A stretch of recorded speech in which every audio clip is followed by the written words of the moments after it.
Hello, all F2E students. So I don't know if you remember, before the holiday begins, we have finished some paragraphs of the first passage of Unit 5. So in this video, I'm going to show you the videos of both passages in Unit 5 so that you can have a better understanding of both passages.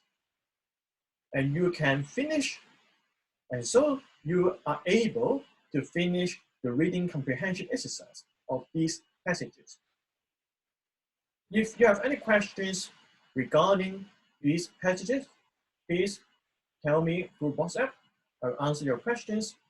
Now let's watch the videos of these passages together. Chapter 2. A Visit to Grandpa's. The twins ran excitedly up the stairs and rushed into old Mr. Wong's study. "Grandpa, Grandpa!" they shouted. "Are you here?" On hearing his two favorite grandchildren, he raised his head, peered over his computer screen, and greeted them with a warm smile. "What are you doing?" asked the older twin Lucy, older by a full 2 minutes. "I'm writing an article about a mystery," he smiled. "Come over and let's read it together." The Mystery of the Nazca Lines. About 400 kilometers from the capital city of Lima, Peru, is a vast area of mysterious lines and images scratched into the surface of the rocky land.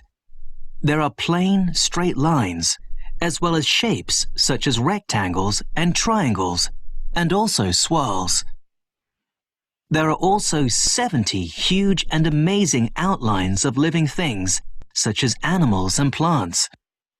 These include a 47-meter-long spider and a 93-meter-long monkey with a tail curled into a spiral. Who made the Nazca Lines? Most of the Nazca Lines date from 200 BC to 500 AD, over 1,500 years ago, and were created by the Nazca people who lived in this region of Peru. The Nazca people were very clever. They were able to bring underground water to the surface so that they could grow crops in the hot, dry desert. What are the origins of the Nazca Lines? Discovered way back in 1927, the Nazca Lines have been investigated by scientists for many years. However, the lines still remain a mystery to them. Many theories suggest that the lines were used to help the Nazca people locate water deep underneath the ground, or were part of religious ceremonies to pray for water. There is another theory. Could it be that the Nazca Lines were made to communicate with aliens, or were even created by aliens themselves? This might explain why the images are so big. Their huge size makes them difficult to see clearly from the ground, so they are actually best viewed from the air. Look at the image on the right. It looks rather like an astronaut with one hand raised in a greeting, doesn't it? Perhaps the theory could be possible after all. Number of spirals, over 100. Total length of lines, over 1,300 kilometers. Number of straight lines, over 800. This is the end of the first video, and we are now going to watch the second video. It is about the second passage of Unit 5, which is about aliens. Now let's watch it together. Chapter 5. Aliens Among Us. "Do you know," said the twins' father, "last night was the third night in a row that mysterious flashing blue lights have appeared over Jardine's lookout." Caught up listening to music, Frankie and Lucy mumbled a reply. Their father talked about aliens all the time. Only last week he had made them look at every little grain of rice in the rice bucket because he dreamt that tiny aliens had taken over the kitchen. "Kids, did you hear me?" Dad yelled. Slightly shocked, they pulled out their earphones and waited patiently for the crazy plan they knew their father was about to suggest. "We need to go there and investigate," he said excitedly. "Come on, it'll be an adventure." Stretching and yawning, they got up from their chairs and went to prepare for another alien hunt. A few hours later, they were walking slowly up Jardine's Lookout. Without a cloud in the sky, the hot sun beat down on them.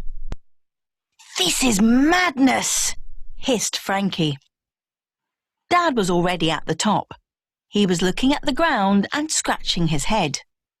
"My goodness," he said over and over again. There were several small claw-like silver objects on the ground. Frankie stepped on one and heard a squeal. He looked more closely.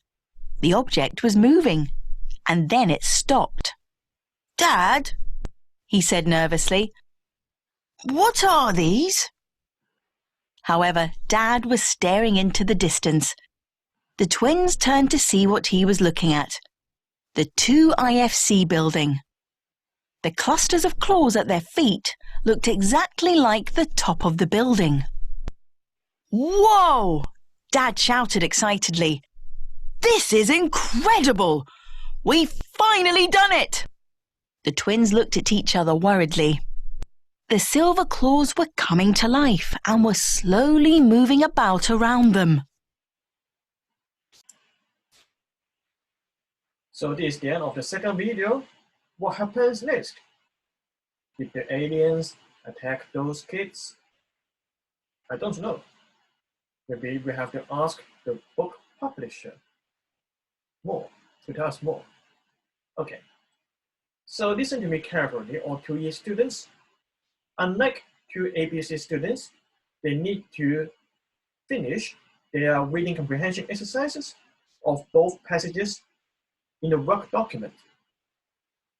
Because I'm your class teacher and also your English teacher, you don't have to finish the exercises in the work document. You only have to finish them in your book. If you do not have your book with you, please let me know through WeChat. I will send you a copy of the reading comprehension exercises of both passages to you. All right? So this is the end of this video.